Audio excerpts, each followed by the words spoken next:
যারা জান্নাত দেখে নাই, জাহান্নাম দেখে নাই, আপনাকে ভয় করে যারা জীবন পরিচালনা করেছিল, যারা আপনাকে দেখে নাই, না দেখে শুধু কোরআন হাদিস বিশ্বাস করে যারা অকাতরে নিজেদের জীবন বিলায় দিয়েছিল, এই জান্নাতীরা এখন পর্যন্ত তার রবকে দেখতে পারে নাই। আল্লাহ রাব্বুল আলামিন তার সামনে থেকে ৭০,০০০ পর্দা সরে যাবে। আল্লাহ পাক বান্দাদের আরজি পুরা করার জন্য জান্নাতীদের সামনে তিনি জালোয়া ফরজ হবে। কোরআন শরীফের ভিতরে আল্লাহ পাক বলেন, জান্নাতীরা তারা আল্লাহর দিকে, জান্নাতীরা তার রবের দিকে তাকিয়ে থাকবে, আর রব তার বান্দাদের দিকে তাকায়া থাকবে। প্রাণ ভরে জান্নাতীরা রবকে দেখবে, সুবহানাল্লাহ, আল্লাহ পাককে দেখবে। প্রাণ খুলে আজ দোয়া করি রব্বুল আলামিন, জান্নাতের যেই পরিবেশে, যেই জায়গায় তুমি দয়া করে তোমার গোলামদেরকে তুমি নিজেই দর্শন দিবে, দেখা দিবে। মনিব গো, ও আমাদের রব, আজ এই বিশাল জনসমুদ্র নিয়ে তোমার দরবারে আবেগ ভরা কণ্ঠে বলি, যেই অনুষ্ঠানটি তুমি এমন মুবারক অনুষ্ঠান করবে যেখানে তুমি জান্নাতীদেরকে দেখা দিবে, ওই জান্নাতের কোনো একটি, ওই অনুষ্ঠানের কোনো একটি কোনায় কানায় আমাদেরকেও দাঁড় করাইয়া দেখার তুমি।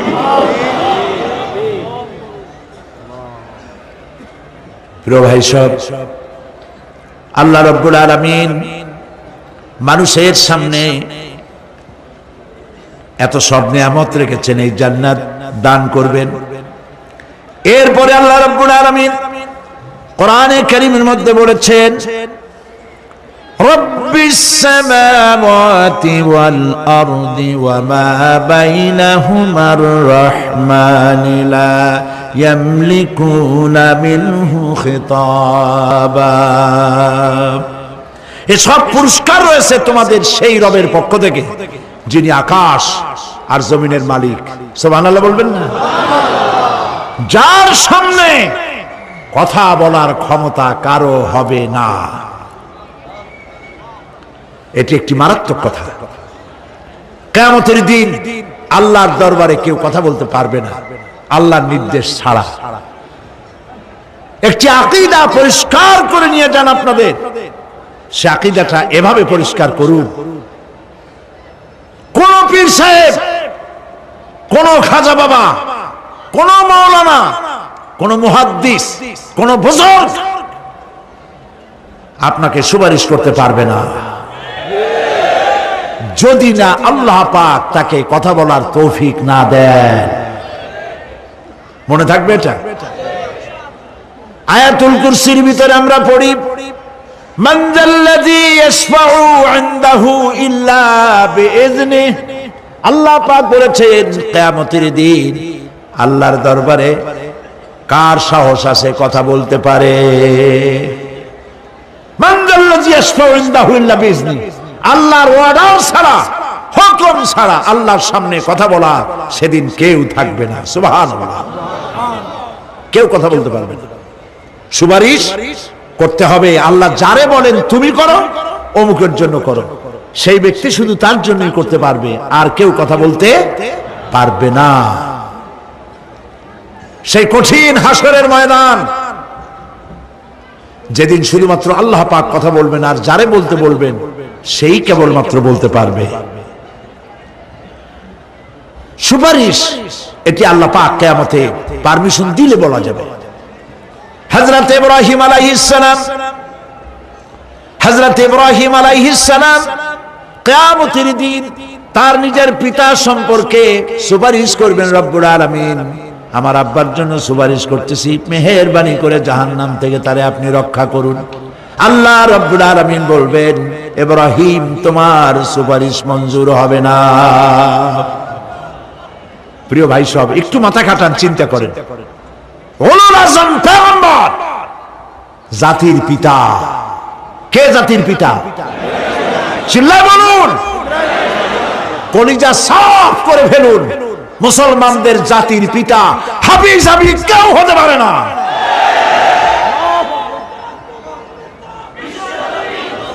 মিল্লাতা আবিকুম ইব্রাহিম। ইব্রাহিম আলাইহিস সালাম এই মিল্লাতের পিতা। সুবহানাল্লাহ। হযরত ইব্রাহিম আলাইহিস সালাম কিয়ামতের দিন বলবেন, আল্লাহ আমার আব্বার জন্য সুপারিশ করছি। আল্লাহ পাক বলবেন মঞ্জুর হবে না।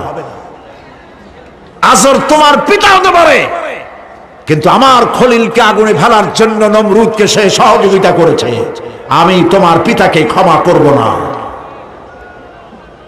নবী করিম সাল্লাল্লাহু আলাইহি সাল্লামকে সাহাবায়ে কেরাম জিজ্ঞেস করেছেন, হে রাসূল, আপনার আব্বা এবং আম্মার অবস্থা কি হবে?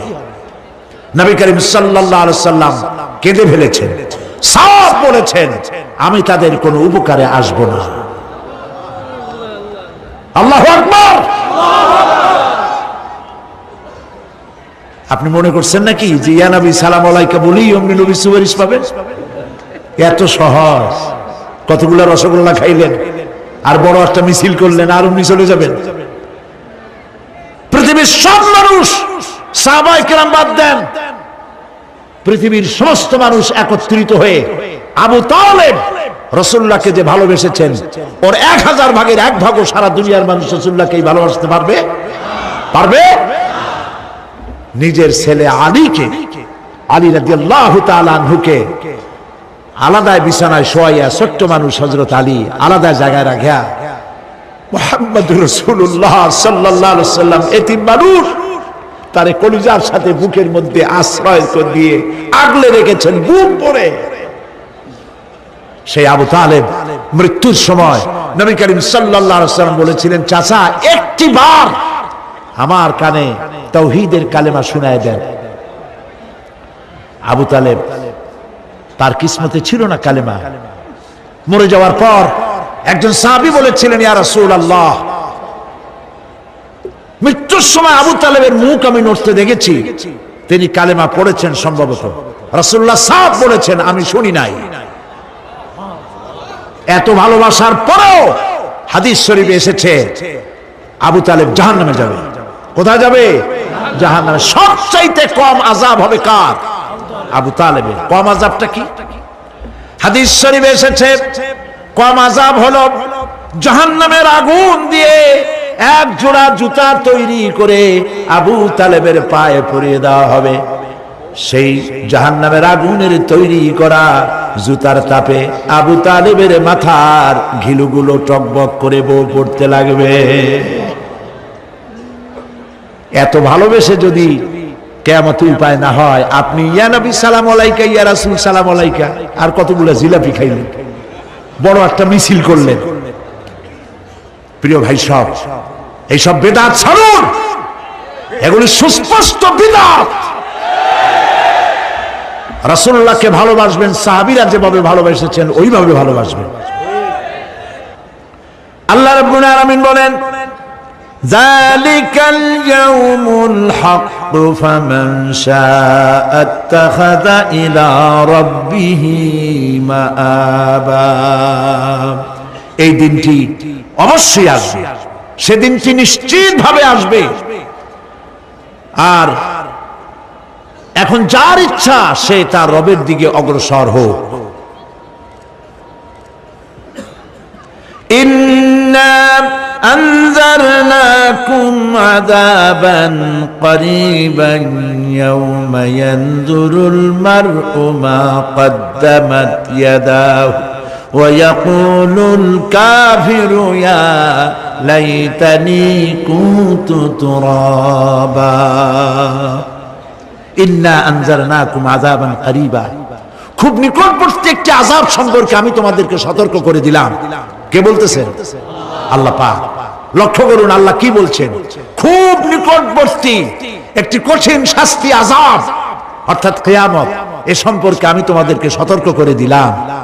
ইয়াউমা ইয়ানজুরুল মার'উ মা কদ্দামাত ইয়াদা, সেদিন প্রত্যেকটি লোক যা সে পাঠিয়ে দিয়েছিল এখানে, অর্থাৎ যা করেছিল সেগুলি সে দেখতে পাবে।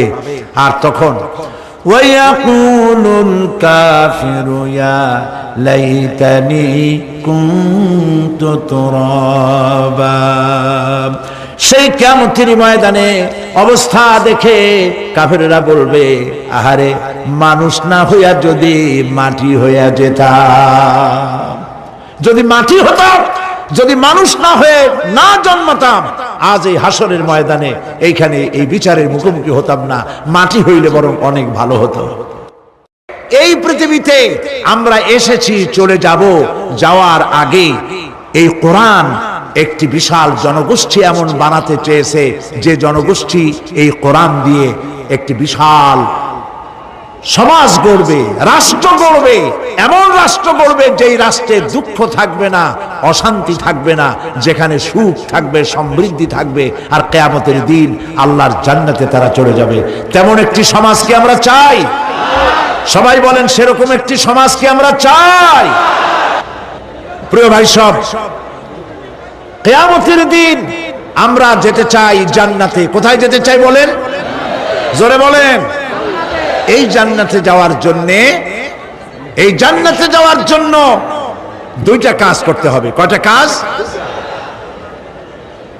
আল্লাহ রাব্বুল আলামিন বলেন, ফামান কানা ইয়ারজু লিকাআ রাব্বিহি ফালইআমাল আমালান সালিহান ওয়া লা ইউশরিক বিইবাদাতি রাব্বিহি আহাদা।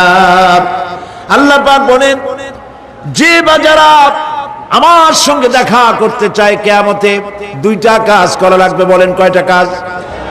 একটা হলো নেক আমল। কি আমল বলেন? নেক আমল। নেক আমল কারে বলে? নেক আমল করতে হলে আবার দুইটা শর্ত লাগে। এক নম্বরে কাজটা করতে হবে আল্লাহরে খুশি করার জন্য। কারে খুশি করার জন্য? একটা মাদ্রাসা বানাইছি যাতে লোকেরা বলে যে বড় একটা মাদ্রাসা বানাইছে, এই জন্য মাদ্রাসা বানাবেন, মসজিদ বানাবেন, হসপিটাল বানাবেন, যা কিছু করেন নিয়ত হবে আল্লাহকে খুশি করা। নিয়ত হবে কারে খুশি করা? আল্লাহ পাককে খুশি করা। এই হলো নেক আমলের প্রথম শর্ত। কাজ হবে আল্লাহকে খুশি করার জন্য। দুই নম্বরে কাজটি হতে হবে সুন্নতে নববী সাল্লাল্লাহু আলাইহি ওয়াসাল্লামের উপরে। মনে থাকবে, দাড়ি রাখবো। কেন রাখবো? রাসূলের সুন্নাত। রাখবো কারে খুশি করার জন্য? আল্লাহ খুশি করার জন্য। রাখবো কার মতো? রবীন্দ্রনাথের মতো, কার্ল মার্কসের মতো, কবির মতো নয়। রাখতে হবে কার মতো? নবীর মতো। বুঝে নেন, কাজটা হতে হবে আল্লাহকে খুশি করার জন্য। দুই নম্বরে কাজটা হতে হবে সুন্নতে নববী সাল্লাল্লাহু আলাইহি ওয়াসাল্লামের উপরে হতে হবে। তাহলে এই হলো এক নম্বর।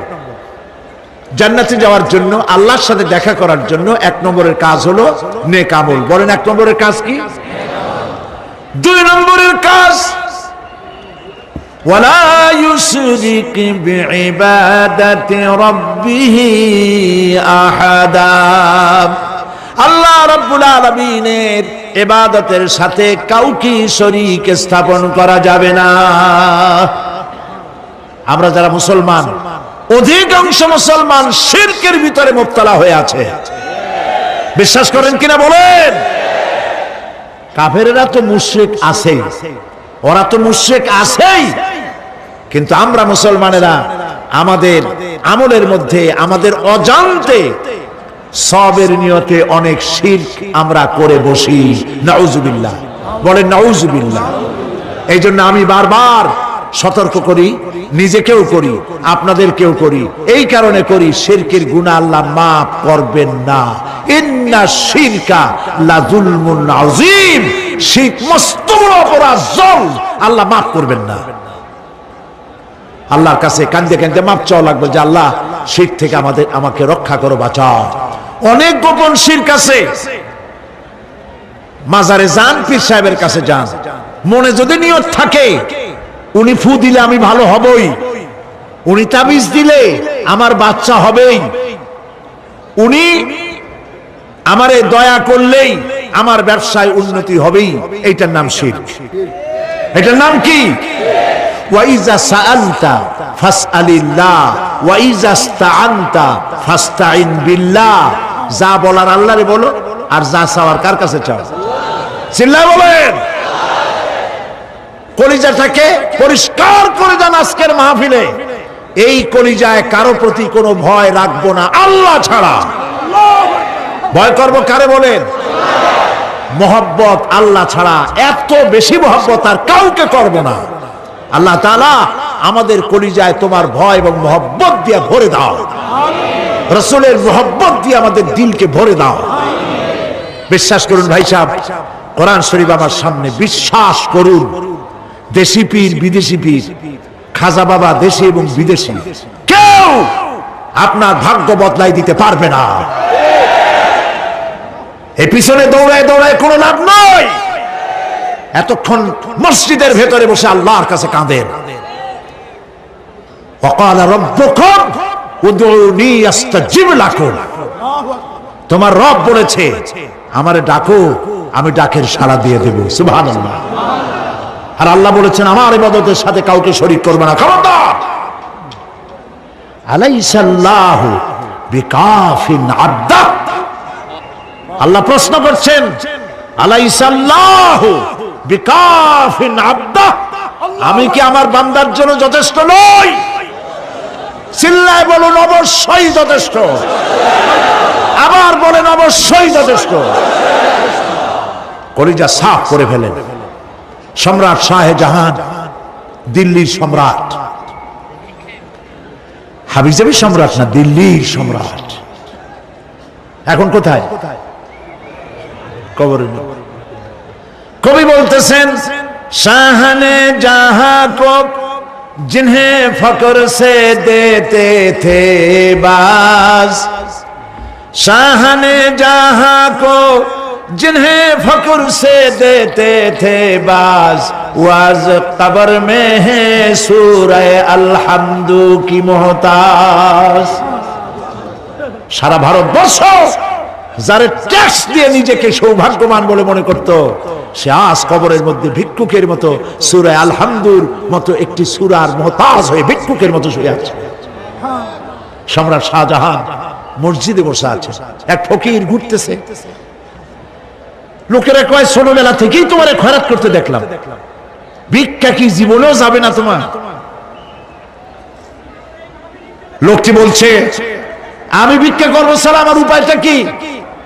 এই লোকটি আমি ভিক্ষা করা ছাড়া করবো কি? লোকেরা তো আমার 60 টাকা 50 টাকা 100 টাকা দেয় না, 4 আনা 5 আনা 1 টাকা এই আমার দেয়, এ দিয়ে আমি বড় লোক হবো কেমন? লোকটি বলছে আচ্ছা দেখো, তুমি তো জায়গা মতো যাইতে পারো নাই, বাদশার কাছে যাও, এমন দেওয়া দেবে জীবনে আর খয়রাত করা লাগবে না। তো বাদশার কাছে কি খয়রাতি যাইতে পারে কোনোদিন? কয় হ্যাঁ এখন পারবা। কেমনে? কয় সম্রাট শাহজাহান এখন একা একা মসজিদে আছেন। তখনকার এসব বাদশারা অনেকে নামাজি ছিলেন, দিনদার ছিলেন। ফকির দরজার কাছে দাঁড়াইয়া দেখতে পাচ্ছে কেউ নাই, দেহরক্ষীরা দূরে দূরে দাঁড়ানো। বাদশাহ মসজিদের ভেতরে বসে হাত তুলে ঝুলতেছে আর কাঁদতেছে, চোখের পানি দিয়া দাঁড়িয়ে ভিজে ভিজে পড়ছে। এই দৃশ্য অনেকক্ষণ দেখলো ফকির। কিছুক্ষণ পর সম্রাট শাহজাহান মসজিদ থেকে বেরিয়ে আসছে। ফকির বলছে আসসালামু আলাইকুম হুজুর। তিনি বললেন ওয়ালাইকুম আসসালাম, চলে গেল। বাদশা বলল আমার কাছে তো কেউ আইসা কিছু না চাইয়া তো যায় না, এরে দেখলাম খয়রাতির মতো কিছু চাইলো না, বেটা ভয় করলো নাকি? এদিকে আসো। আসছে। ভয় পাইছো? কয় না ভয় পাইনি। তো কিছু যে চাইলে না? ফকির বলছে জাহাপানা সত্যিই কিছু চাইতে আসছিলাম, তারপর চাইলে না কেন? ফকির বলছে জাহাপানা সারা জীবন ভিক্ষা করেছি, আর আজ দিল্লির সম্রাটের কাছে বেশি পাওয়ার লোভে এসেছিলাম, কিন্তু আপনার দশা দেখা আমার জ্ঞানের চোখ খুলে গেছে। আমি লক্ষ্য করে দেখলাম আমি সম্রাটের কাছে চাইতে এসেছি, হাত তুলি নাই, বিনয় প্রকাশ করি নাই, চোখের পানি ফেলি নাই, কিন্তু লক্ষ্য করে দেখলাম দিল্লির সম্রাট আমার চাইতেও বড় ভিক্ষুকের মতো। আবার কোন সম্রাটের কাছে হাত তুলে কান্দে? আমার জ্ঞানের চোখ খুলে গিয়েছে, আমি বুঝতে পেরেছি সম্রাট কান্দে যেই সম্রাটের কাছে, তারে ছাড়া আর কারো কাছে জীবনে চাইব না। এই কথাই সূরা ফাতিহায় প্রত্যেকদিন পড়ি, বুঝি না কি পড়ি। ইয়াকা না'বুদু ওয়া ইয়াকা নাস্তাঈন। আয় আল্লাহ, একমাত্র তোমার গোলামি করি,